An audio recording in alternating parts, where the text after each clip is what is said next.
C'était par rapport à l'enlèvement. Pasteur Yannick, chose triste. J'ai toujours entendu les gens parler de l'enlèvement. J'ai reçu une révélation, j'ai eu l'enlèvement, j'ai vu les seigneurs. Je ne pensais pas que moi aussi ça pourrait comme m'arriver en fait, ça pouvait m'arriver.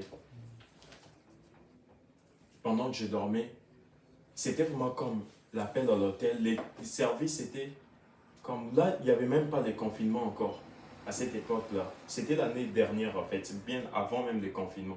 Pasteur Yannick, on était comme dans une salle et les pasteurs étaient en train de prêcher. Bon, je ne me sens pas gêné de mentionner son nom, c'était Pasteur Abou. Il avait les micros comme ça, les services à la maison avec les speakers. Et il était en train de prêcher. Il disait, peuple de Dieu, répentez-vous, répentez-vous, le Seigneur revient bientôt. Il peut revenir même maintenant. Il insistait, il insistait, il insistait. Pendant qu'il insistait, là, il y avait des commérages, la haine, des sentiments, des jalousies, des critiques. Les gens insultaient les prédicateurs, les gens parlaient, murmuraient. Et il insistait, il avait vraiment des larmes. Et c'est un rêve très terrifiant.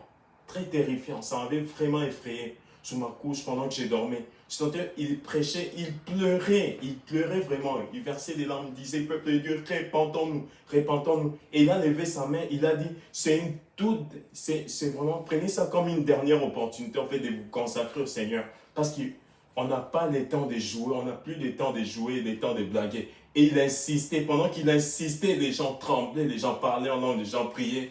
Et là, il y avait d'autres aussi qui faisaient semblant. Ces repentirs se sont mis à genoux, mais ils étaient là en train de dénigrer les prédicateurs. Ils ne savent pas pour qui. Oh, ils pensent que c'est lui qui connaît l'heure à laquelle le Seigneur va revenir. Et le pasteur insistait, il disait, peuple de Dieu, repentons-nous. Vivons chaque instant de notre vie comme si le Seigneur pouvait venir à cet instant-là. Et il insistait, il insistait, il insistait sur la repentance. Et vraiment, ce message, je ressens encore le dire ce soir. Que prenons vraiment le temps de nous repentir. Ne dormons pas ce soir sans nous repentir. S'il y a des choses qui nous retiennent, s'il y a des choses auxquelles on sait que le Seigneur n'est pas content, le Seigneur n'est pas fier de nous, abandonnons vraiment ces fardeaux. Repentons-nous. Peut-être que ce n'est pas tout le monde qui va être enlevé, mais la mort peut m'arriver, ou tout comme vous, en ce moment, ou ce soir, qui le sait? Personne. Tout comme cette jeune fille, rejetant la loi de Dieu, rejetant la loi de Dieu, et elle est allée se dormir avec tout un agenda, en fait, ses plans pour le futur. Et en allant dormir, elle ne s'est même pas réveillée. Et c'était trop tard. Là-bas, il n'y aura pas de temps pour se repentir. Le prédicateur prêchait et il insistait sur la repentance, il insistait sur la repentance. Et quand il a juste levé sa tête, l'enlèvement, les prédicateurs n'étaient pas là. Il y avait des cris de détresse, il y avait l'angoisse dans la salle et les gens se faufilaient pour chercher la sortie. Et là, il y avait des brigands qui étaient à l'extérieur, bien armés. Ils étaient vraiment fâchés, ils étaient vraiment en colère, enragés contre l'Église. Ils disaient, vous avez connu cette vérité, mais vous avez caché cela. Vous êtes des stupides, vous êtes vraiment des gens malhonnêtes, vous êtes des méchants. Vous avez caché cette vérité. Nous, on était en train de galérer et on est resté avec vous. On va vous faire du mal. Et ils étaient là en train de tuer, de poignarder des femmes enceintes, de tuer des gens, d'égorger des gens, de tuer vraiment, de tirer des balles sur les gens. Les gens couraient à gauche, à droite. Et c'était très triste. Et ce jour-là, lorsque je me suis réveillé, c'était vraiment la volonté du Seigneur. Pasteur Yannick, je n'avais plus aucun goût d'aller travailler ou même... Ma vie ne faisait plus aucun sens en fait. Quand je me suis levé même, je ne me préoccupais pas de me préparer pour aller travailler. J'étais là sur ma chaise, j'ai pris vraiment le temps de prier, j'ai pleuré, j'ai prié, j'ai prié, j'ai prié. Mais gloire à Dieu, je n'étais pas arrivé en retard au travail. Mais je n'avais juste pas le goût d'aller au travail. Tout ce que je voulais, c'était juste sa présence. Seigneur, que je reste juste là. Parce que j'avais juste réalisé que tout ce qui est autour de moi n'avait plus de valeur en fait. Je me disais que si j'ai manqué ces moments, et c'était triste, c'était vraiment triste, j'ai pleuré, j'étais en train de pleurer, et j'ai raconté ces rêves à beaucoup de gens. Je rends grâce à Dieu pour l'opportunité qu'il m'a accordé ce soir de le partager encore. Peut-être que tu ne trouves pas ta place, appelle des anciens, demande des conseils. Tu n'as pas besoin de faire des choses à ta propre façon. Tu ne peux pas faire à ta propre façon parce que tu ne vas jamais y arriver. Et Dieu travaille dans l'unité. Nous sommes l'Église, on doit être unis. On doit avoir la crainte de Dieu. On doit marcher selon l'Esprit de Dieu. On n'a pas les temps on n'a plus les temps en fait, comme de se convoiter les uns les autres. Il n'y a rien de bon sur cette chair.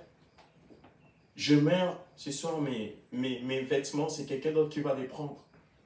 Ma voiture, c'est quelqu'un d'autre qui va le prendre. Mon compte, ça va rester. Mais qu'en est-il de ma relation avec le Seigneur? Donc ce soir, je nous exhorte vraiment de nous tourner vers le Seigneur. Je sais que c'est un message pas facile, mais je rends grâce à Dieu de m'avoir aidé et de l'apporter en fait. Peut-être que pour vous, ça ne fait aucun sens, mais pour moi, ça fait beaucoup de sens. J'ai réalisé une chose. Ok.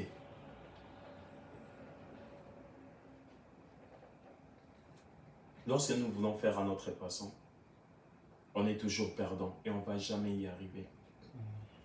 On ne va jamais y arriver. Nous sommes des enfants de Dieu. Parlons de la volonté de Dieu.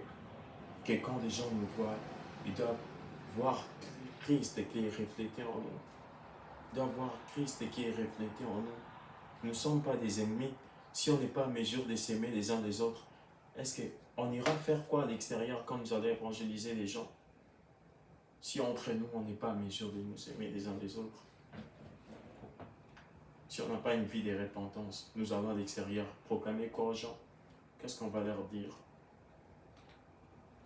Le retour du Seigneur est proche. Prenons vraiment le temps de nous repentir ce soir. Seigneur, merci. Que Dieu vous bénisse. Merci beaucoup pour votre attention. Pasteur Yannick, si tu veux nous conduire à la prière ce soir. Alléluia. Oh Seigneur Jésus, merci mon Sauveur. Alléluia. Si on peut venir en musique pour terminer. Alléluia.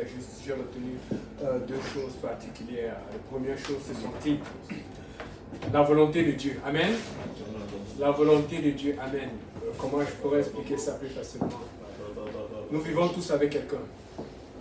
Je sais qu'il y a des gens qui vivent seuls, mais c'est difficile parce que tu es obligé de parler, communiquer avec quelqu'un. Même quand tu vis seul, tu dois toujours rencontrer ton frère, ta soeur, ta mère, quelqu'un de proche ou quelqu'un de l'église. Moi, je ne vis pas seul, je suis avec beaucoup de gars ici. Amen. Maintenant, quand tu vis avec du monde, quand tu passes devant du monde, que ce soit à la maison ou au travail, chacun a sa volonté. Il y a quelqu'un qui aime que les choses soient arrangées comme ça. Toi, tu aimes que les choses soient arrangées comme ça. En général, ce qui se passe, c'est que si vous ne vous entendez pas, ça va créer des frictions. Amen. Mais je peux comprendre que vous n'entendez pas parce que toi aussi tu fais des erreurs, la personne fait des erreurs. Mais pourquoi est-ce qu'il y a des frictions avec Dieu alors que Dieu est parfait, il ne fait jamais d'erreur? Je peux comprendre que la volonté de toi et de ton prochain, la volonté de toi et de ta maman, la volonté de toi et de ta femme, la volonté de toi et de ton frère, la volonté de toi et de ton boss, il y a souvent des frictions. Parce qu'il fait des erreurs, je fais des erreurs, ton pasteur fait des erreurs, ta maman, ton frère, ta soeur, ton ami, tes ennemis même font des erreurs. Mais Dieu ne fait pas d'erreur. Dieu est le seul qui est parfait. Alors pourquoi tu n'arrives pas à faire la volonté de Dieu? Pourquoi ne pries-tu pas pour faire la volonté de Dieu?